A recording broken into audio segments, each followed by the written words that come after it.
ನಗುತ್ತಾ ನಗುತ್ತಾ ಬಾಳು ನೀನು 100 ವರ್ಷ ಎಂದು ಹೀಗೆ ಇರಲಿ ಹರುಷ ಹರುಷ ಬಾಳಿನ ದೀಪ ನಿನ್ನ ನಗು. 65ನೇ ವರ್ಷದ ಹುಟ್ಟುಹಬ್ಬಕ್ಕೆ ರಾಜರಾಜೇಶ್ವರಿ ನಗರದ ನನ್ನ ಎಲ್ಲ ಆತ್ಮೀಯ ಬಂಧು ಬಾಂಧವರು, ಸ್ನೇಹಿತರು, ಅಣ್ಣ ತಮ್ಮಂದಿರು, ಅಕ್ಕ ತಂಗಿಯರು ಬಂದು ಶುಭವನ್ನು ಹಾರೈಸಿದ್ದಾರೆ.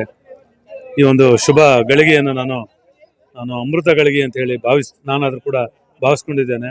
ನನಗೆ ಯಾವ ರೀತಿ ಅವರು ಹಾರೈಸಿದಾರೋ ಅವರು ಕೂಡ ಭಗವಂತ ಎಲ್ಲ ರೀತಿಯಲ್ಲೂ ಆಯುರಾರೋಗ್ಯ ಐಶ್ವರ್ಯಗಳನ್ನ ಕೊಟ್ಟು ನನ್ನ ಸ್ನೇಹಿತರಿಗೆ, ಬಂಧು ಬಾಂಧವರಿಗೆ, ಅಕ್ಕ ತಂಗಿಯರಿಗೆ, ಅಣ್ಣ ತಮ್ಮಂದರಿಗೆ ಕಾಪಾಡಲಿ ಅಂತ ಹೇಳಿ ಈ ಸಂದರ್ಭದಲ್ಲಿ ಪ್ರಾರ್ಥಿಸ್ಕೊಳ್ತಾರೆ. ಅವರು ನಮ್ಮ ಆತ್ಮೀಯ ಸ್ನೇಹಿತರು, ಕೊಡುಗೈ ದಾನಿ. ಈ ನಮ್ಮ RR ನಗರದ ಎಲ್ಲ ದೇವಾಲಯಗಳಿಗೂ ದಾನ ಕೊಟ್ಟಿದ್ದಾರೆ. ವಿದ್ಯಾಕ್ಷೇತ್ರಕ್ಕೂ ಸಾಕಷ್ಟು ಸಹಕಾರ ಕೊಡ್ತಾರೆ. ನಮ್ದೊಂದು ಶಾಲೆಯಲ್ಲಿ ಪ್ರತಿ ವರ್ಷ ಸ್ಕಾಲರ್ಶಿಪ್ ಕೊಡ್ತಾರೆ. ಇಂಥವ್ರ ಸಂಖ್ಯೆ ಹೆಚ್ಚಬೇಕು. ಇವರಿಗೆ ತಾಯಿ ರಾಜರಾಜೇಶ್ವರಿ ಆಯುರಾರೋಗ್ಯ ಐಶ್ವರ್ಯವನ್ನು ಕೊಟ್ಟು ಇನ್ನೂ ಹೆಚ್ಚಿನ ಸ್ಥಾನವನ್ನು ನೀಡಬೇಕು ಅನ್ನೋದು ನಮ್ಮ ರಾಜರಾಜೇಶ್ವರಿ ನಗರದ ಎಲ್ಲ ಜನಗಳ ಅಭಿಪ್ರಾಯ. ಸಮಾಜ ಸೇವೆಯಲ್ಲಿ ತಮ್ಮನ್ನು ಗುರುತಿಸಿಕೊಂಡಿರತಕ್ಕಂಥ ವೀರಶೈವ ಮುಖಂಡರು ಆದಂಥ ಉಮಾಶಂಕರ್ ಅವರ 65ನೇ ಹುಟ್ಟುಹಬ್ಬ ಇವತ್ತೆಲ್ಲ ಸ್ನೇಹಿತರ ಸೇರಿಕೊಂಡು ಸಂಭ್ರಮ ಸಡಗರದಿಂದ ಇವತ್ತು ಹುಟ್ಟುಹಬ್ಬನ ಆಚರಣೆ ಮಾಡ್ತಾ ಇದ್ದೀವಿ.